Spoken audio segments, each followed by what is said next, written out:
What are the guardrails that one needs to keep in mind when we're talking about AI in the sphere of competition law? We need to understand that there are two different phases. One is the development of an AI model and the deployment thereof. There may be a theoretical notion of harm that we may talk about. Have a light touch approach. What is prohibited under the Act is collusive behavior. What happens in a situation wherein AI is capable enough to take autonomous decisions in your business? There's no human collusion which is happening, but it's an algorithm, machine-read collusion which is happening. The output is completely different. It is actually generating something which a search engine cannot. If a fund house is investing and a fund house already has similar companies in their portfolio, how will the portfolio effects function? This market that we are currently speaking about is both capital as well as data intensive market. Understanding is incomplete without a conversation. The best way to have clarity is to start having good conversations. Sarvada Vartalap is one such effort of Sarvada Legal where we discuss, debate, ideate on emerging questions and more importantly, remain curious about law and policy.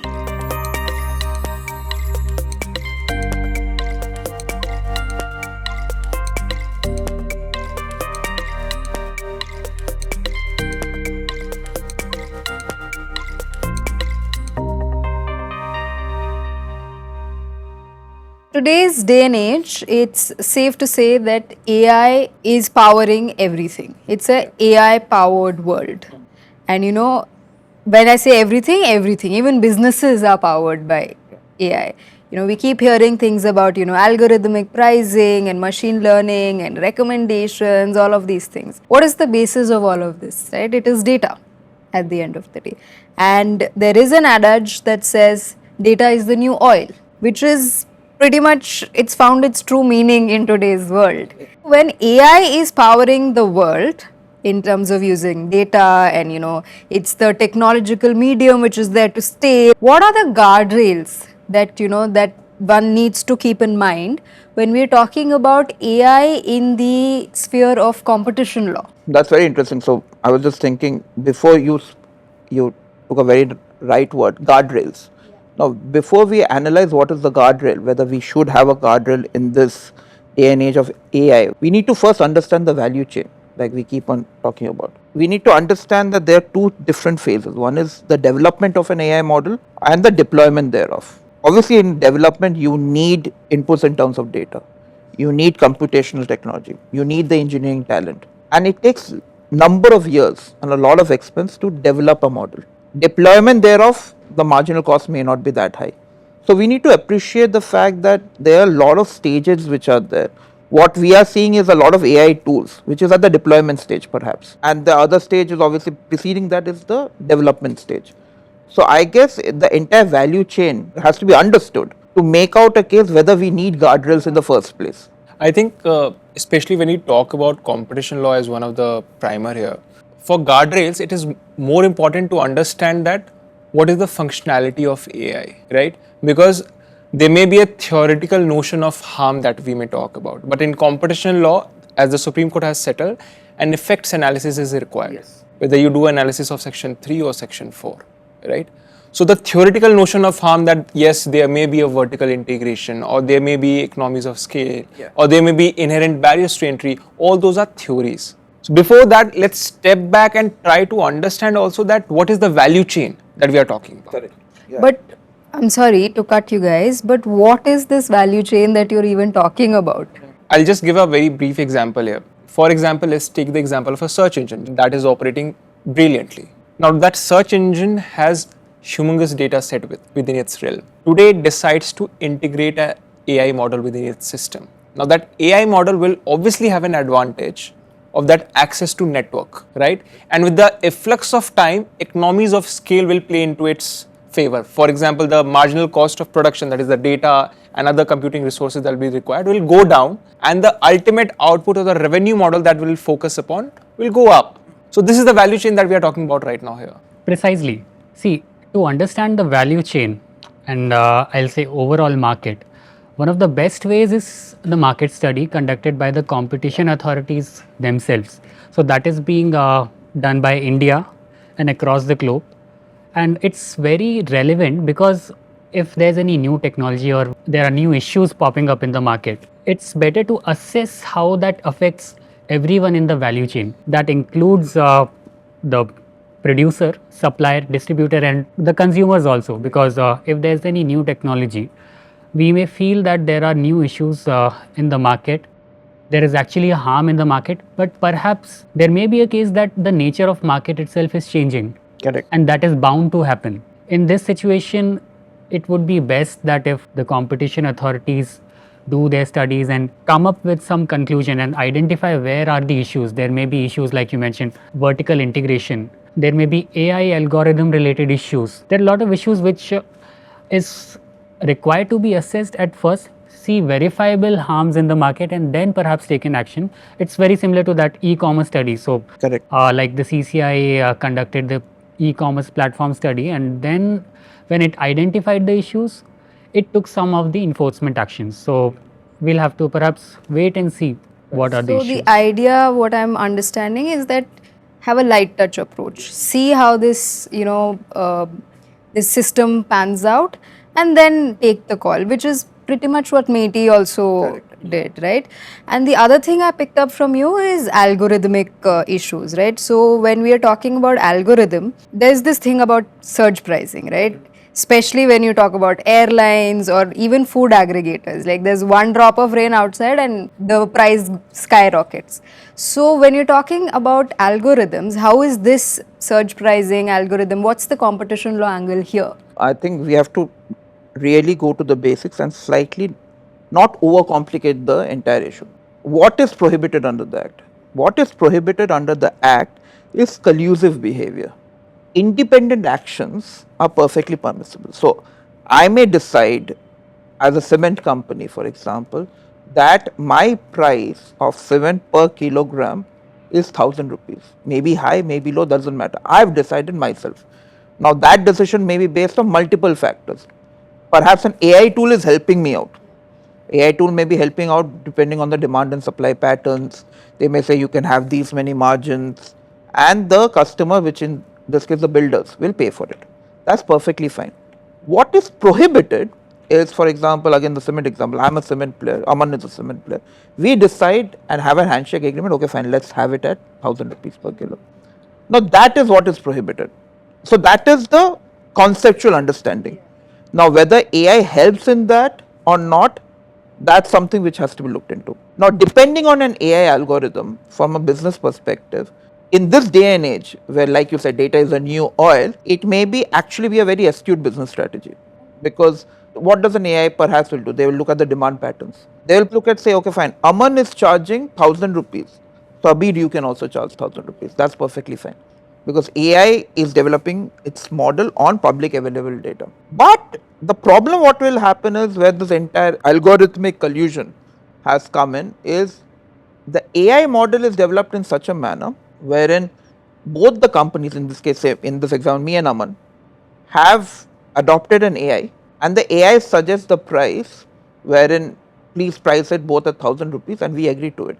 So that is an issue, because there is actually collusion. So in that example, the AI is the hub. Okay. So that is the entire concept. So we have to see from that angle, what is the AI doing? I think we have fundamentally said, I think earlier also, AI is the medium.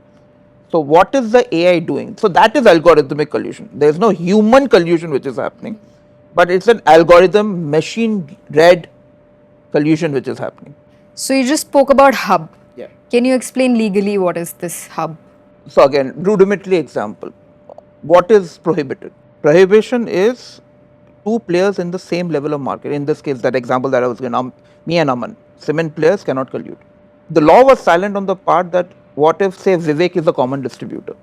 He gives information to me also, he gives information to Aman also, and then we collude. So there is no agreement between us, the agreement is through him. So he becomes the hub and we are the spokes. In that example which I was telling, the AI is prompting. So AI is the hub and we are the spokes. Hence the concept of algorithmic collusion, algorithm driven collusion. So that is the entire concept of hub. I think, Abhi, the examples that we are discussing right now is more about AI facilitated collusion.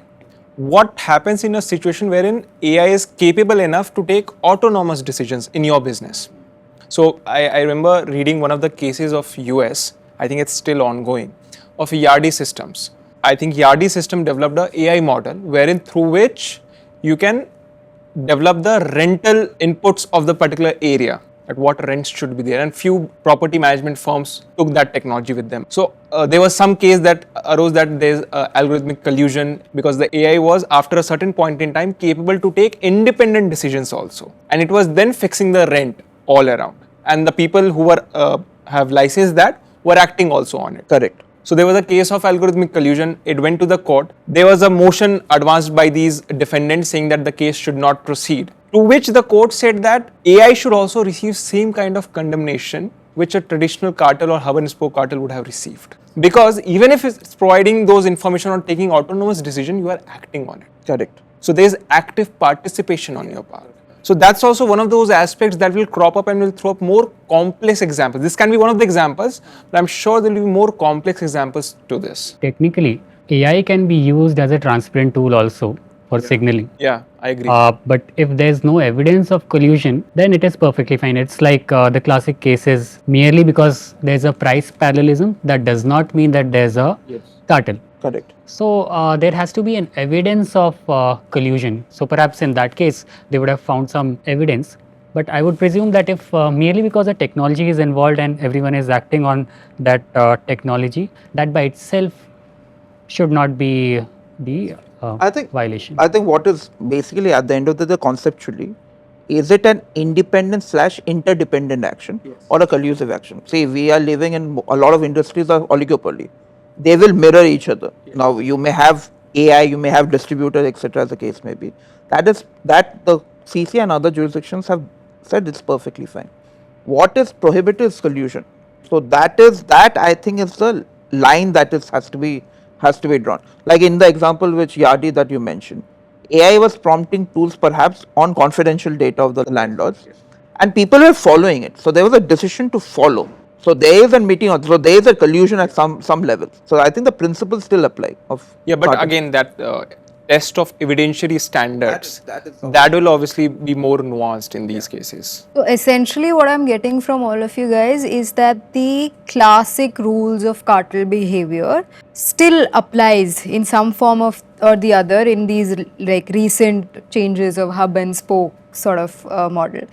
But what about abuse cases, right? Because data, like we spoke about, is a critical element here, and not all users have the wherewithal to have that kind of data or to use an AI model, so how does, for example, the traditional market is a capital intensive market, right? And this market that we are currently speaking about is both capital as well as data intensive market. So then how do we sort of see the abuse patterns? How do we see this scenario from the abuse perspective of things? What the Supreme Court has basically said is that you have to show effects. In fact, Supreme Court has gone a step ahead and says not only actual effects but likely effects. Now, in this entire environment of AI driven world that you were saying, there are certain theories, and these are theories which have some backing. There are concerns about self-referencing, there are concerns about tying, there are concerns about bundling. But having said that, first we need to really understand, I think ties back to what Vivek was mentioning about market studies. Is it a digital market? In a broader scheme, perhaps yes. But that doesn't mean that all the concerns of digital market have yet come into the AI world. It may come in the future. I'm not saying no. But is it too soon to perhaps say? First, we need to understand which level are we talking about. When we say we have AI tools everywhere, that means there's vast deployment which is happening. Now, obviously, AI is also generating output.